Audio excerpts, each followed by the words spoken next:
Assalamualaikum warahmatullahi wabarakatuh. Selamat pagi anak-anakku semua. Bagaimana kabarnya hari ini? Semoga kita semua senantiasa dalam lindungan Allah Subhanahu wa taala. Amin ya rabbal alamin. Baiklah anak-anakku semua, pada materi pelajaran sejarah kebudayaan Islam kali ini masih tentang seputar para wali songo penyebar agama Islam di Nusantara. Nah, kali ini kita akan belajar tentang riwayat hidup Sunan Derajat. Sunan Derajat ini adalah salah satu di antara wali songo yang berada di Jawa Timur. Nah, tepatnya di Desa Derajat, Paciran, Kabupaten Lamongan, Provinsi Jawa Timur. Nah, seperti yang Anda lihat atau anak-anakku semua perhatikan, di sini adalah letak pintu masuk makam Sunan Derajat. Nah, jika kalian ada waktu senggang atau mungkin kalian sedang berkunjung di daerah Lamongan, tidak ada salahnya kalian bisa mampir ke makam Sunan Derajat. Untuk lebih memahami materi tentang riwayat hidup Sunan Derajat beserta metode dakwah Sunan Derajat, simak video berikut sampai selesai. Sebelum lebih lanjut, kita membahas tentang riwayat hidup Sunan Derajat beserta metode dakwahnya dalam menyebarkan agama Islam di Nusantara. Terlebih dahulu kita pelajari tentang peta konsep yang akan menjadi bahasan kita pada kesempatan kali ini. Yang pertama adalah biografi Sunan Derajat meliputi silsilah, pendidikan, dan perjalanan dakwahnya. Dan yang kedua, peran Sunan Derajat dalam mengembangkan Islam di Nusantara atau di Indonesia, meliputi kesejahteraan masyarakat, pendidikan, dan akhlak. Baiklah anak-anakku semua, langsung saja kita akan mulai dari biografi Sunan Derajat. Sunan Derajat atau Raden Kosim adalah putra bungsu dari Sunan Ampel dan Nyi Ageng Manila atau Dewi Candrawati yang lahir pada tahun 1470 Masehi. Ia merupakan saudara kandung dari Raden Mahdum Ibrahim atau lebih kita kenal sebagai Sunan Bonang. Nah, selain bernama Raden Qasim, dikenal juga dengan nama Maulana Hasim, Raden Syarifuddin, Pangeran Kadrajat, dan Sunan Mayang Madu. Ibunya berdarah Jawa yang membuat pengetahuannya tentang bahasa, sastra, dan budaya Jawa lebih dominan. Seperti Sunan Bonang kakaknya, ia pun sangat pandai menggubah berbagai jenis tembang mocopat pungkur atau pangkur berisi pesan-pesan Islam. Nah, pada saat menginjak usia sekolah, ia belajar langsung kepada ayahandanya sendiri, yaitu Sunan Ampel. Kemudian Sunan Ampel mengirimnya ke Cirebon dalam rangka memperdalam ilmu agama kepada Sunan Gunung Jati. Nah, kepergiannya nyantri di Cirebon mempertemukannya dengan sang istri yaitu Dewi Sufiyah dari putri Sunan Gunung Jati. Setelah menikahi Dewi Sufiyah, Raden Qasim atau Sunan Derajat tinggal di daerah Kadrajat sehingga disebut dengan Pangeran Kadrajat atau Pangeran Derajat.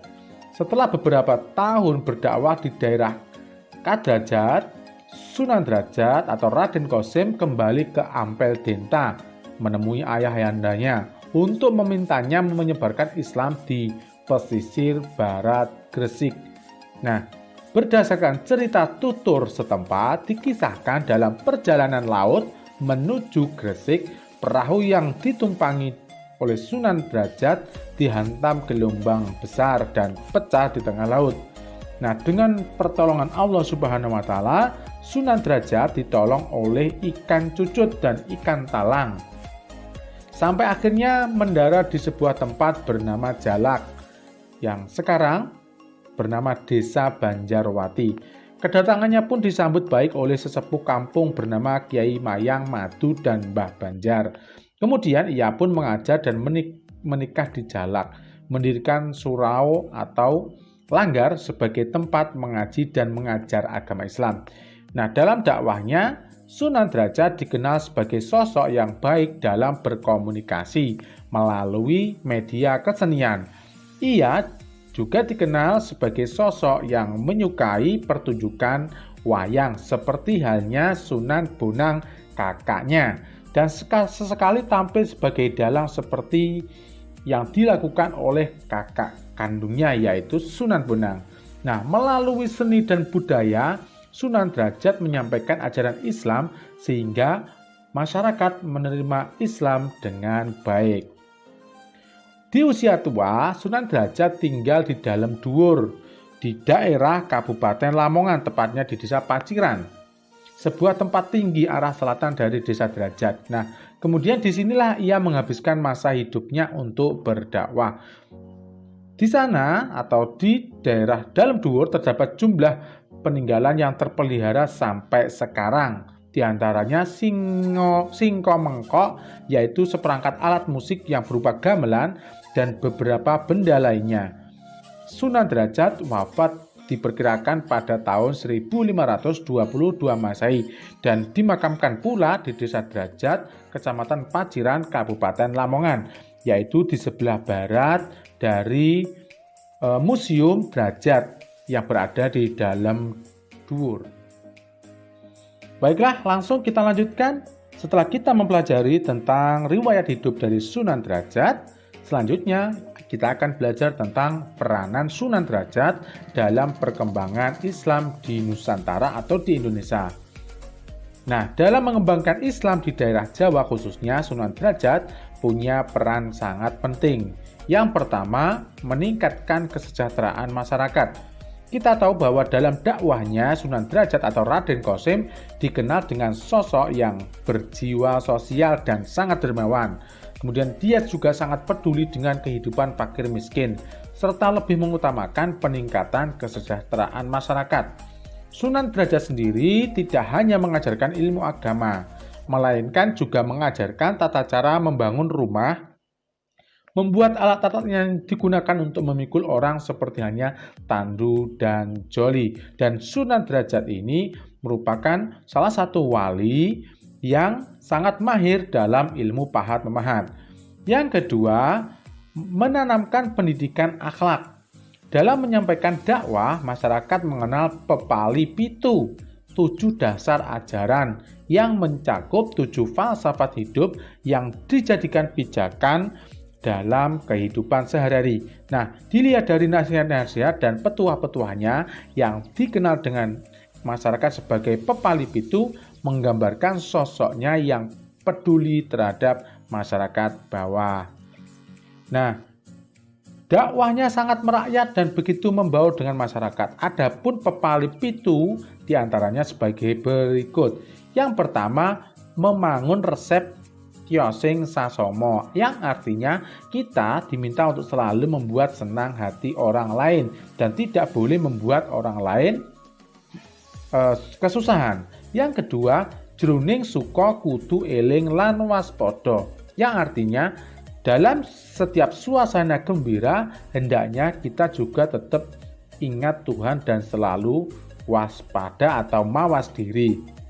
Yang ketiga, laksitaning subroto tan nyipto marang pringgo bayangin lampah, yang artinya dalam upaya mencapai sebuah cita-cita luhur jangan menghiraukan halangan dan rintangan, sehingga kita harus tetap fokus terhadap cita-cita luhur tersebut.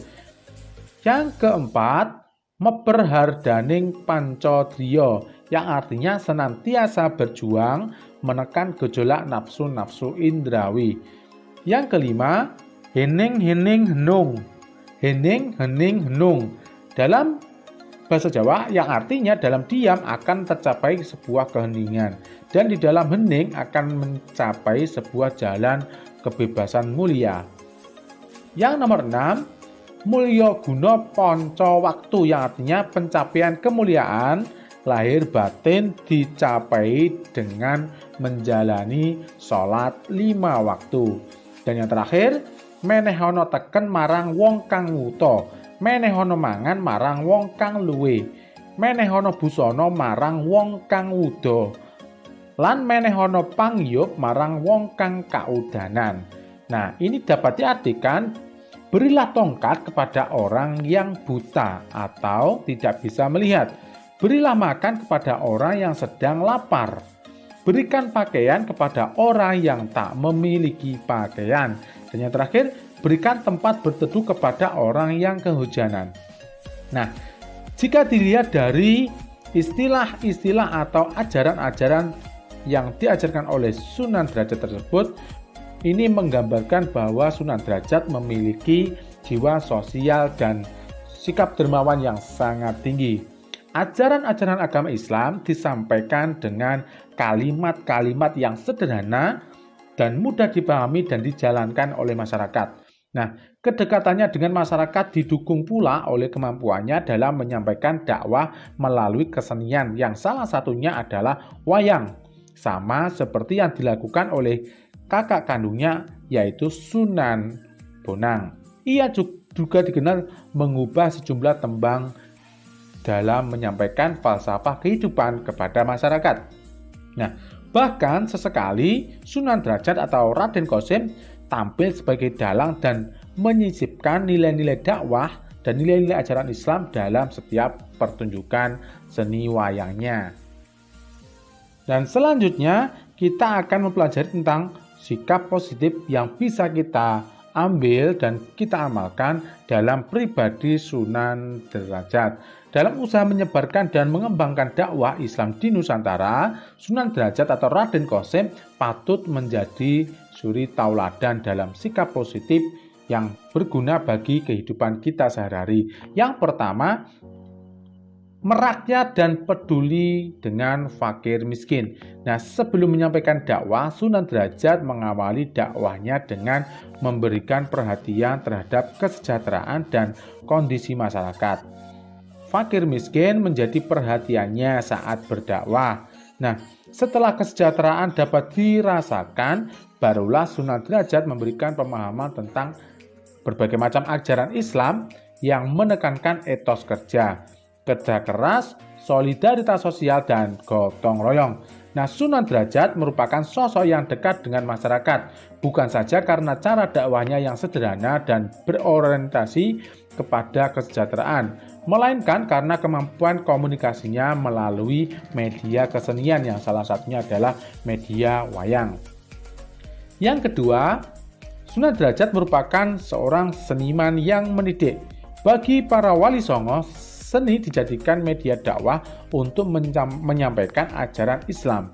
Ia mampu mengubah sejumlah tembang dan tampil sebagai dalang dalam setiap pertunjukan wayang.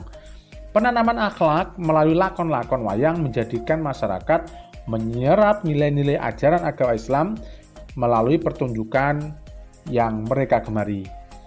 Dan yang ketiga, Sunan Derajat berdakwah dengan arif serta bijaksana.